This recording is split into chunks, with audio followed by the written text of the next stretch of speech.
Hello, good morning. Well, we are now in our second to the last episode before we end our Father sharing with Father Jerry for the whole month of September over a cup of coffee, over a cup of no, over breakfast. So we are now in our second to the last, and then our topic for today is about sharing our faith stories. Sa nakalipas na araw, we have been talking about spreading the news. And that time, I emphasized, yun na nga, ang principle natin, you cannot give what you do not have. So ano ba isi-share natin? Isi-share natin kung anong meron yung pinakalaman ng ating pananampalataya pananampalataya. Kung anong mga stories, kung anong mga experiences na meron tayo na by which we were able to recognize the hands of God intervening into that experiences. That is what we call as faith experience. I've been mentioning some time ago about life's journey, ups and downs. In fact, I had these dynamics in group sharing, these three questions about life's experiences. First, ang ginagamit kong question to go to start the ball rolling in a small group dynamics is, have you experienced highlights in your life? Highlights meaning you feel you're abundant, you feel you are blessed, you feel that you are in the high heavens, uh, floating with happiness. Second is, have you experienced low moments in your life? Then low moments is about those trying moments in your life, whether you're in sickness or maybe somebody who was, ano ba ba, maliban sa nagkasakit, for example, breaking up in the family relationship, or maybe low moments can also be yung mga brokenness sa family natin, and so on and so forth. But the question is the same. During these low moments in your life, have you seen God's hands intervening? God's hands, have you seen His hands ready to lift you up again in your life? Pero meron akong pangatlo. Ang third question, guide question ko doon is, during these high moments in life and in these low moments in your life, what was those experiences concretely that really you feel the hands of God intervening into those experiences? Alam nyo, pag magamit nyo yan, nako, parang hindi lang ma-surprise, ma-amaze ka sa mga sharings ng mga involved ng mga participants. Really, and all those cryings and laughters, plus tumutulong sipon, halo-halo, talagang mafe-feel mo yun. Mafe-feel mo yun. So these are things na dapat nating i-articulate, palabasin, i-articulate natin, at ito yung mga laman ng ating ibabahagi sa mga kasamahan natin ng simbahan. Especially yung mga small groupings natin like the Bible sharing group and so on and so forth. That's why by the way pala, I always encourage itong Bible sharing group natin na kung pwede lang small group, we sustain the small groupings ng mga Bible study groups dahil doon natin mafe-feel, masusustain at mabibigyan ng importance yung mga experiences na sinishare ng mga members natin. Mostly kasi pag sobrang dami, people will now be conscious about time, people will now be conscious about ano ba dito, ano bang, ang dami pang magsishare, daming mga temptations na mangyayari. But naging consistent tayo sa number ng small group, makikita mo yung not just like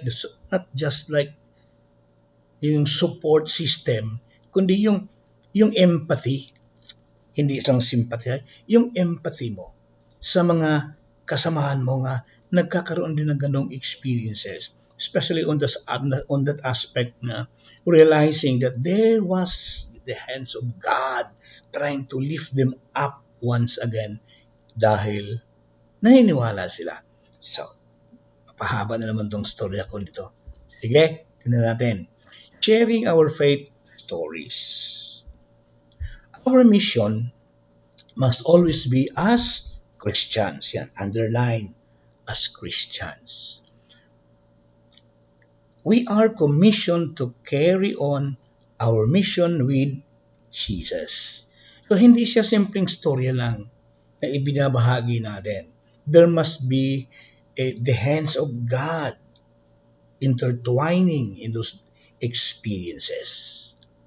Kasi pag walang uh, hindi nakafocus ang sharing on God, in the hands on God, baka mahulog sa chismisan lang itong mga ganitong bagay.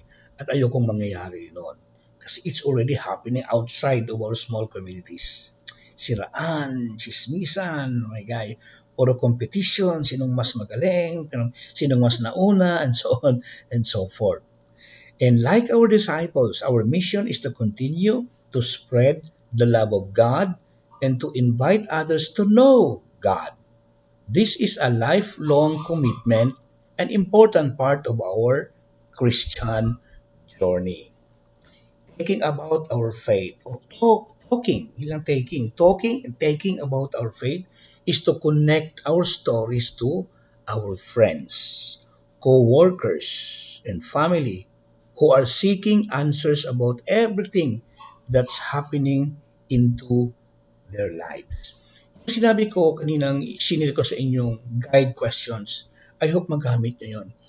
Kaya importante talagang sa mga groupings, small group sharings, dapat may guide questions. But take note, those guide questions should point out always into God's presence in their lives. Huwag kalimutan.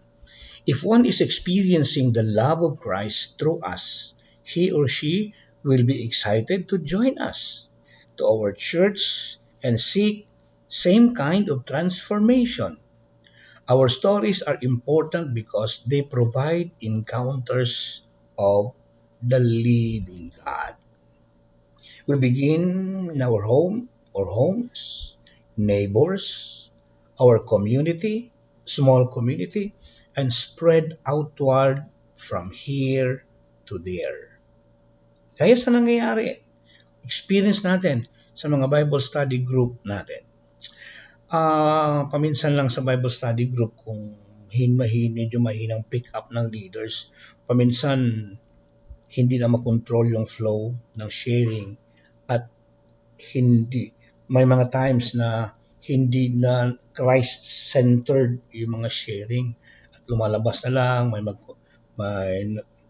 mga sinishare doon na hindi na sa konteksto yung guide nating uh, scripture verses hanggang umabot sa ang layo-layo na ng pinag-usapan na wala na yung Christ-centeredness sa mga sharing.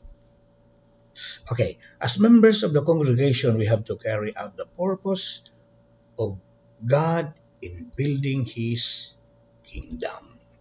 We have to reach out for others because the church is not just for us, it's for others, it's for everyone too. And in reaching out for others in love, in sharing our stories to them, they may be able to experience God's love to them. In short, by our sharing of our own experiences of God's presence in our life, silang nakikinig sa atin, hindi talaga maiwasan na they too, as they hear our sharings of faith, nagkakaroon din sila ng realization of their own experiences. Good and bad. Walang pinipili yon. But the most important things, whether you share about good, the bad, and the ugly in your life, the most important thing is that it is directed towards God. It is directed towards Jesus. So while the other is sharing, walang judgment.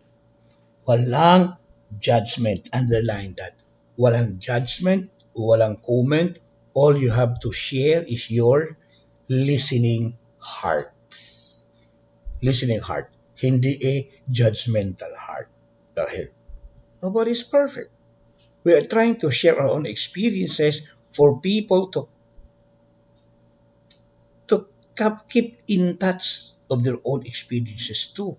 While at the same time trying to find the centeredness of Jesus in that experiences. Okay? So, experience ito, God-centeredness ito, and then sinishare natin for them to realize in their own life that there is God in their lives too. Not just natin. The moment you share that, church is happening in you and with the other members of that small group. That's the church. Okay. We must share the faith within our hearts. Yan. Meaning we must be present, real, and compassionate to other person or other members of that small group. Walang contest dito, walang ano ba, maliban sa mga contest, walang sa Bisaya is palabuanay. Dapat walang, what's that? Lamangan is the term. Na sabihin ng iba, mas maganda yung aking experience kaysa yun. No. You only share kung saan si Lord nakikita mo sa buhay mo. So, walang lamangan, walang judgment, walang comment. Just simply a listening heart. Heart. Heart, heart, heart. Ano ba yung heart? Ayan, heart daw yan. Okay. Okay, so we must commit now to develop the missionary spirit within ourselves. Yeah, missionary spirit. Because every time you share to others your life with Christ, you are putting into acts or action your missionary experience, your missionary spirit as a member of this church. Let us share our stories of faith. Sharing our stories help us grow in our spiritual maturity. As disciples of Jesus, we are all in a lifelong mission. We have to know the God who intervenes in our life. We can bring others to church and put our faith into action as the Great Commission asks us to do. To end up, our spiritual journey goes on. Magtatapos nga itong ginagawa ko, tomorrow, magtatapos itong lahat, but the journey to spread the good news, our spirit of mission has to continue on and on. Sabi nga, habang may buhay, may spreading the good news. Sabi pa nga sa kanta ni Frank Sinatra, kinanta ko yan noon. Okay. This journey and awakening mission that began by a remarkable person more than 2,000 years ago. His name is Jesus. And that story of Jesus should continue to unfold to us until today. So today, yun ang ginagawa natin. Tayo ang nag-sustain nun sa storya of Jesus. As we sustain the story of Jesus in our life, we maintain the story of Christianity. At dapat ang story ni Jesus and Christianity makakarating pa sa generations to come in order for this Christianity established by Jesus, continues to inspire, unfold, and for people to feel the presence of God even in this new generation. Kailangan talaga tayo ng mga missionary, disciples, tagapaghatid ng balita. Hindi lang balita sa COVID, kundi balita, magandang balita, and that's the good news of the kingdom. Okay? It is a journey of discipleship growing in maturity that we are members of God's family. It is a journey in reaching out to others that they may enjoy that Christ brings out to every life he touches. We are all children of God. We are the living example. We are the living legacy. We are the living visible reality of the unseen Christ in the lives of others. Ang ganda, no? So, let us go forth with joy to love and serve the Lord. Alleluia, alleluia. Okay? So, practically, from September 1 until today, we, day after day, we talk, we converse, we meditate, all the sharings that we have had for the past first day of September until today. Okay?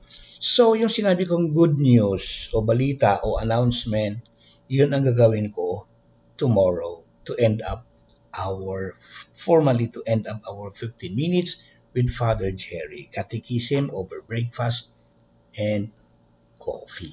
Paano to, mga kapatid? Salamat sa inyo lahat and see you finally tomorrow. Gandang buhay. Salamat.